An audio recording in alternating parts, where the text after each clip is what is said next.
안녕하세요. 저는 그 SK텔레콤의 융합기술원에서 버추얼 익스피리언스 테크 랩장을 맡고 있는 전진수라고 합니다. 네. 제가 이렇게 많은 사람들 앞에서 해보는 거는 사실 내부에는 많았는데요. 외부 인사들을 초청해서 한 거는 사실 처음이고요. 그리고 이제 앞에 번역을 이제 해주셨지만 오늘 뭐 나름 다시 이제 코리안으로 돌아왔기 때문에 편안하게 들으시면 될 것 같습니다. 네. 설명드리겠습니다. 저희 그 앞에까지 계속 설명을 했던 내용은 기본적으로 그 5G에 대한 뭐 기술이라든지 이 기술들이 이제 어떻게 할 것인지 SK텔레콤과 그 주변의 뭐 업체들은 어떻게 움직이고 있는 건지에 대해서 주로 설명을 했던 것 같고요. 제가 설명드릴 내용들은 이제 이렇게 인프라나 환경들이 갖춰졌을 때 그럼 고객들은 무엇으로 5G가 오는 거를 느낄 수가 있는가에 초점을 맞춰서 설명을 드리도록 하겠습니다. 기본적으로 그 네트워크가 진화를 됐던 거 보면은 뭐 2G에서 3G, 3G에서 4G, 4G 그리고 4G LTE까지 왔을 때 속도가 기본적으로 계속 증가를 했죠. 다운로드 스피드나 이런 게.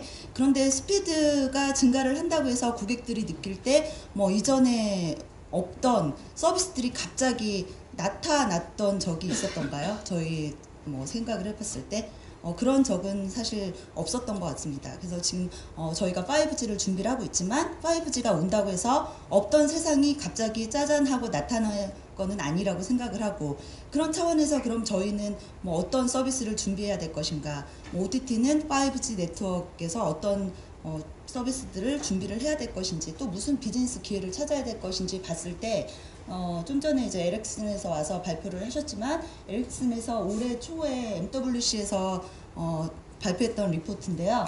2014년 말에 데이터 트래픽 대비 그 2020년이 될 때 전체 데이터 트래픽의 양이 10배 정도 증가를 할 거라고 합니다.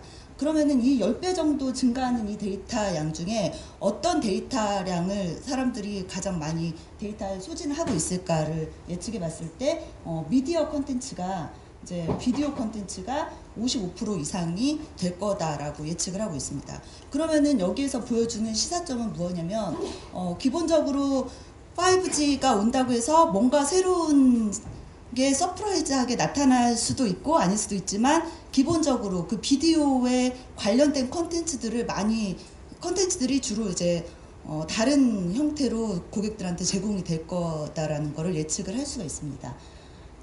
그래서 지금 이 부분은 이제 그 GSMA 인텔리전스 다큐먼트에 나와 있는 그 5G에 대한 그 고객 체감이 어떻게 달라질까에 대한 설명인데요.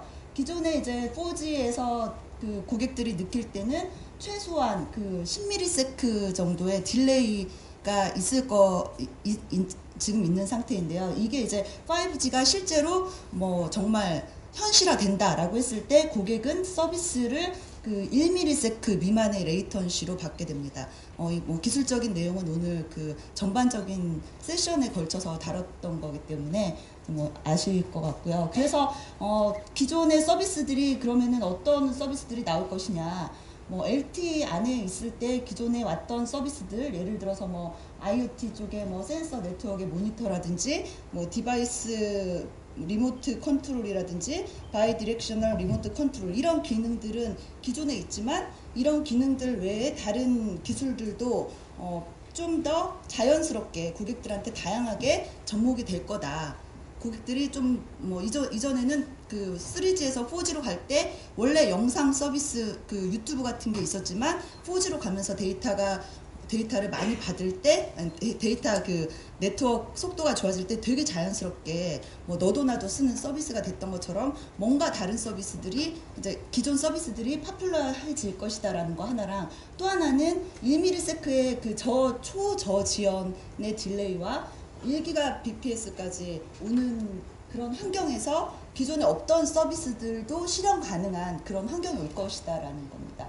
그래서 여기 보면은 기존의 자율주행이라는 게 있고요. 지금도 이미 있지만 지금 하고 있는 자율주행과 조금 더 다른 형태로 옆에 있는 사물들과 통신을 해서 뭐 위험한 물건들이 이렇게 다가오고 있을 때 그걸 매우 빠른 속도로 서로 커뮤니케이션을 해서 뭐 피할 수 있다든지, 뭐 아니면은 그 증강현실이나 가상현실을 매우 그 매시브한 데이터 정보량, 고화질의 데이터 정보량을 아주 빠른 속도로 전달을 해서 고객들이 아주 실감나게 영상들을 뭐 볼 수 있겠다든지, 이런 서비스들이 가능할 거라는 거고, 또 하나는 이제 매우 초지연의 딜레이로 서비스가 제공이 가능하기 때문에 원격에 있는 사람들을 이렇게 리모트로 이제 수술을 한다든지, 이런 서비스들도 실제로 가능해질 것이다. 이게 5G가 되면서 기존에 없던 서비스들이 현실화될 수 있을 거다라고 이제 예상을 하고 있습니다. 그래서 이제 저희 랩이 이제 버추얼 익스피리언스 테크 랩인데요. SKT 안에서는 뭐 다른 그 업체들도 마찬가지고 다른 식으로 이제 서비스에 대해서 다양하게 쓰임을 정하고 해석을 하고 있는데요. 저희 랩에서 이제 디파인한 4가지 쓰임은 위에 있는, 여기에 보여드리고 있는 4가지입니다. 이 4가지에 대해서 간략하게 먼저 소개를 드리고 뒤에 가서 좀 더 디테일하게 설명을 드릴 건데요. 기본적으로 4가지 팀 중에 첫 번째는 메타버스 익스피리언스입니다. 즉, 그 메타버스 익스피리언스라는 거에 대해서는 뭐 뒤에 설명드릴 건데, 가상의 공간이 있고 그 공간으로 내가 들어가서 뭔가 액티비티를 하고 그 다음에 주변에 있는 사람들과 교감을 나누고, 이런 쓰임이 하나 있는 거고요. 또 하나는 이제 리얼 월드 텔레포테이션이라고 해서 나는 이제 내 자리에 가만히 있지만 원격에서 일어나고 있는 실제 상황들을 내가 마치 그 장소에 가 있는 것처럼 느끼게 해주겠다는 겁니다. 그리고 세 번째는 이제 이머시브 미디어인데, 기존에 이제 저희가 받고 있던 다양한 미디어 컨텐츠들에 대한 서비스들을 조금 더 고화질과 좀 더 그 몰입감 있는 형태로 제공받을 수 있을 거다라는 겁니다. 그리고 네 번째는 머신 타입 커뮤니케이션인데, 오늘 뭐 여러 세션을 통해서 계속 말씀이 많이 나왔고 이미 설명이 좀 풍부하게 됐던 것 같습니다. 뭐 즉시성 및 대용량 데이터 송수신이 요구되는 환경에서 IoT 디바이스들 간의 그 기존에 원래 IoT가 있었지만 어쨌든 그 IoT 사업이 굉장히 진화되는 형태로 이루어질 거다라는 4가지 쓰임을 놓고 설명을 드리도록 하겠습니다. 첫 번째 팀은 메타버스 익스피리언스인데요. 메타버스 익스피리언스인데, 메타버스라는 거는 옛날에 그 92년에 닐 스테픈슨이 이제 소설을 쓰면서 가상 현실이라는 게 이제 정의가 됐었고, 이 가상 현실이라는 거는 실제로 뭔가 퍼머넌트하게 존재하는 그 가상의 공간이 있고, 그 공간들은 다 연결이 돼 있으며 그 연결된 안에서 이제 마치 그 현실 세계와 같은 똑같은 활동이 일어난다는 컨셉입니다. 이 컨셉을 가지고서 VR이 이제 진화를 하게 되었고요. 여러분들이 뭐 많이 보시는 영화 내부에서도 이제 많이 보셨던 것 같습니다. 그래서 이런 기술들이 옛날에부터도 뭐 영화에서도 많이 보여주고 실제로 없었던 거는 아닌데, 최근에 와서 그 광학하고 또 센서 기술이 발달을 하기 때문에 그에 맞춰서 이제 뭐 좀 이따 다음 세션에 삼성의 기업 VR에 대한 뭐 전망 등에 대해서도 설명이 되겠지만, HMD라든지 그 다음에 통신 인프라, 그 다음에 컴퓨팅 파워들이 이제 매우 이렇게 발달을 하게 되면서 디바이스도 기존의 디바이스 대비 많은 데이터들을 매우 빠르게 처리할 수 있게 되어 이런 환경들이 같이 물리면서 가상 환경에 들어가서 다양한 서비스를 제공받는 게 현실화 될 것이다 라는 것이고요. 여기 나와 있는 이제 예제들은 저희가 대표 아이템으로 다 좀 뽑아본 건데요. 물론 이제 여기 말씀드리는 서비스들이 그 VR의 모든 서비스들을 다 커버하고 있진 않지만, 기본적으로 이런 서비스들이 좀 파퓰러해질 거다라고 저희는 예측을 하고 있습니다. 그래서 몰입감 있는 게임을 지금도 뭐 많이 하고 있고, 오늘도 기사를 보니까 그 옴니 트레드밀, 벌틱스 옴니 트레드밀 만든 회사에서 또 그 텍타일 장갑 같은 거를 또 내놨던데, 이런 것들이 가상현실의 그 세계를 좀 더 몰입감 있게 하려는 기술의 발달의 이제 축이 아닌가 하고 생각을 하고 있습니다. 그래서 HMD 기반의 이머시브 게임들이 좀 더 많이 나올 거라고 예상을 하고요. 그다음 기존에는 뭐 페이스북도 오큘러스를 인수를 했지만 그 3D 기존의 SNS가 3D 형태로 진화가 돼서 3D 공간상에서 서로 만남을 갖고 이런 것들이 자연스럽게 이루어질 거고 그 것들은 광고나 마케팅까지도 비즈니스 기회를 넓혀줄 것이라고 예상을 하고 있습니다. 또한 그 가상의 공간들을 그냥 기존에는 뭐 이렇게 3D 툴을 만드는 사람들이 직접 다 했지만 그렇게 하는 게 아니라 내 공간을 이렇게 3D 스캐닝을 해서 그 공간을 가지고 가상에다가 또 디플로이를 한다든지 이런 형태의 서비스들도 가능해질 거라고 예상을 하고 있고요. 뭐 기존에 뭐 아시겠지만 또 서비스 그 시뮬레이션을 통해서 여러 가지 그 뭐 예를 들어서 뭐 조종사를 육성을 하거나 이럴 때 굉장히 돈이 많이 들거나 하는데 이런 시뮬레이션 기술들도 점점 발달을 하고 있는데 만약 이게 통신이 5G가 좀 더 환경이 좋아진다라고 하면은 그런 특수 조건에 있는 사람들 말고 일반적인 그 인더스트리에서도 B2B 쪽에서 새로 들어온 뭐 고급 테크니션들이 뭐 새로 들어온 신입사원들한테 원격에 있는 뭐 가이드를 한다든지 이런 것들이 실제로 빠르게 발전을 할 것으로 예상을 하고 있습니다. 다음은 저희가 이제 중점적으로 최근에 빠르게 좀 딜리버를 하려고 매우 열심히 파고 있는 분야입니다. 이거는 리얼 월드 텔레포테이션인데 기존의 5G 네트워크가 제공하는 스피드와 로우 레이턴시를 디스플레이 및 디바이스에 적용하면은 기존에는 이제 불가능한 서비스가 가능해질 거다라고 예측을 하고 있습니다. 그래서 아까도 처음에 제가 팀 4개를 설명할 때 간단하게 소개를 드렸지만 저희는 이 장소에 있는데 마치 제가 파리에서 여행을 하는 것처럼 아니면은 뭐 그 라호야 비치에서 조깅을 하는 것처럼 이런 그런 리모트 텔레포테이션을 그 제공을 할 수 있을 거다라는 겁니다. 그래서 첫 번째는 이머시브 텔레프레젠스 개념인데요. 고화질의 고퀄리티의 영상을 매우 빠르게 전송을 하게 되면 그리고 또 그 상대편에 있는 사람이 마치 내 앞에 서서 나한테 얘기하는 것처럼 이런 그 환경을 구성을 해서 내가 실제로 리얼하게 커뮤니케이션을 하고 있다라는 것을 느낄 수 있게 하는 이런 서비스가 이제 조만간 될 거라고 예측을 하고 있습니다. 그리고 또 하나는 인도어 스포테인먼트인데 이것도 마찬가지로 아까 이제 제가 뭐 해변가를 가다가 언덕을 달리다가 이런 것들을 보면은 그냥 달리기를 하는 게 아니라 이제 주변의 환경들을 같이 느끼고 뭐 공감할 수 있는 형태의 그런 몰입감을 제공할 수 있는 이런 서비스들이 나올 거라고 예측을 하고 있고요. 그다음에 마찬가지로 원격에 있는 정보를 그냥 받는 게 아니라 거기에 이제 인포메이션들을 더해서 추가 정보까지 받을 수 있는 형태, 즉 뭐 최근에 이제 마이크로소프트 홀로렌즈도 나오고 뭐 얼마 전에 그 BMW 미니에서 이제 글래스를 발표를 했는데 그런 형태들이 조금 매우 빠르게 진화를 하면서 서비스들이 다양화될 것이다라고 예상하고 있습니다. 또 하나는 아까 이제 에릭슨에서 했던 건데 그 핀란드에 뭐 3,000km 떨어진 데 있는 그 굴삭기를 리얼타임으로 이렇게 흡하는 장면을 저도 뭐 거기서 MWC에서 체험을 해봤는데요. 매우 잘 되더라고요. 그래서 이런 것들이 잘 되면 저희가 이제 뭐 원격지에 있는 뭐 그 감리 같은 거를 가거나 할 때도 활용할 수 있지 않을까 이렇게 생각해 봤습니다. 그다음에 이제 세 번째는 이머시브 미디어인데요. 여기에서 강조하고 있는 거는 기존에 원래 되던 서비스들을 조금 더 몰입감 있는 형태로 매우 좀 실감나게 제공을 할 거다라고 예상을 하고 있습니다.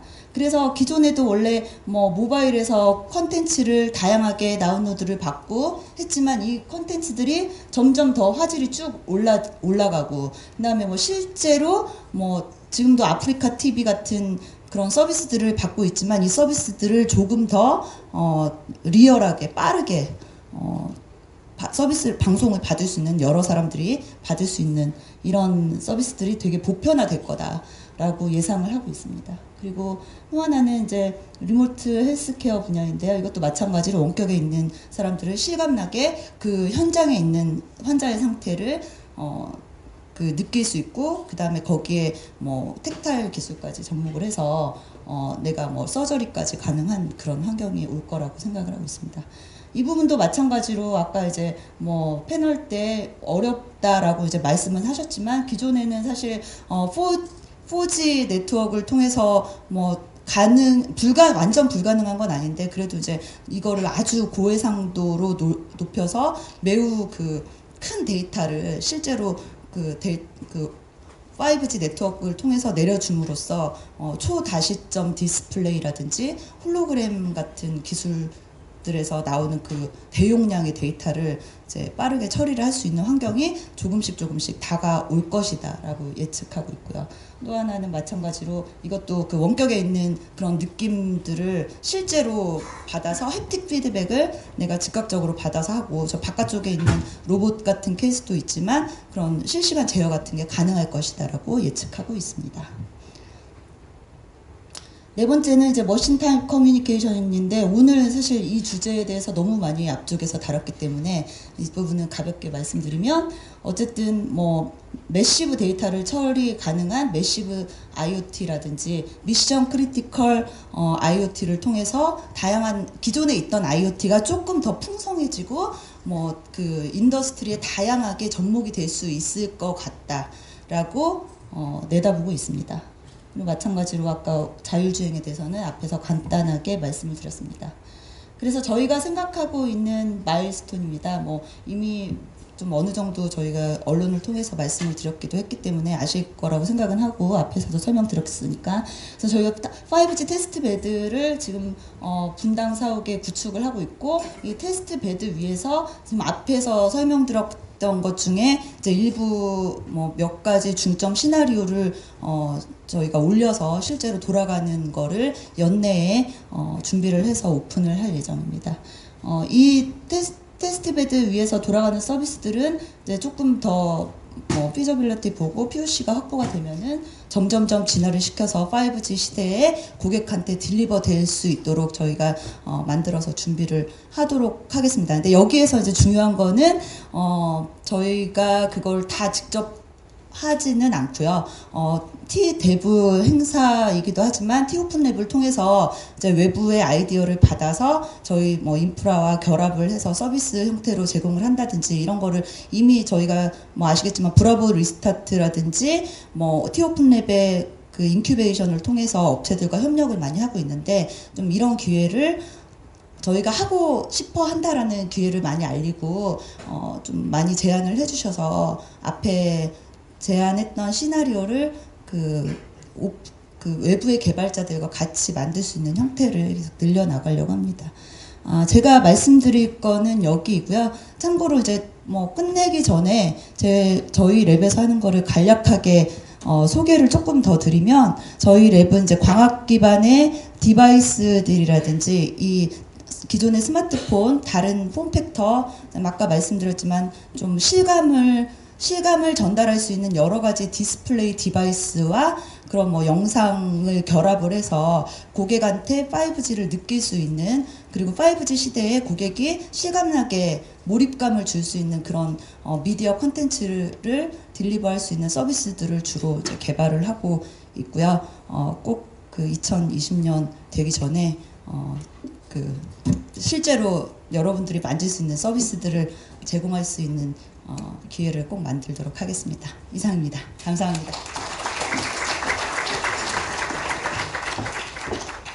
네, 5G 유스케이스들에 대해서 잘 설명해 주신 전진수 랩장님께 감사드립니다. 제가 생각할 때는 2020년쯤 되면은 이 개발자 포럼을 원격지에서 그냥 제가 진행할 수도 있지 않을까 하는 기대를 하게 되는데요. 다음은 마지막 세션입니다. 그동안 많이 고생하셨고요. 앞에서는 주로 이제 장비들 얘기를 많이 해서 조금 딱딱한 분위기였는데, 지금은 이제 좀 서비스 쪽으로 많이 넘어온 것 같고요. 사실 장비들이 다 세팅이 되고 표준화된 것들이 나오고 망이 깔리고 단말이 나온 다음에 이제 고객들이 사실은 이 서비스를 실제 체험할 수 있을 거라고 사실 좀 생각이 듭니다. 좀 긴 시간이지만 사실 이미 장비 업체부터 많은 것들을 이제 차근차근 준비하고 있다고 보시면 될 것 같고요. 이런 5G 시대를 준비하는 그 첫 걸음을 저희가 지금 준비하고 있다고 보시면 될 것 같습니다. 네, 마지막 세션은 삼성전자의 무선사업부 상품전략팀에서 기어 VR의 상품 기획 및 전략을 담당하고 계신 남궁주 과장님을 모시고 삼성전자 기어 VR 개발 방향 및 전략에 대해서 들어보도록 하겠습니다.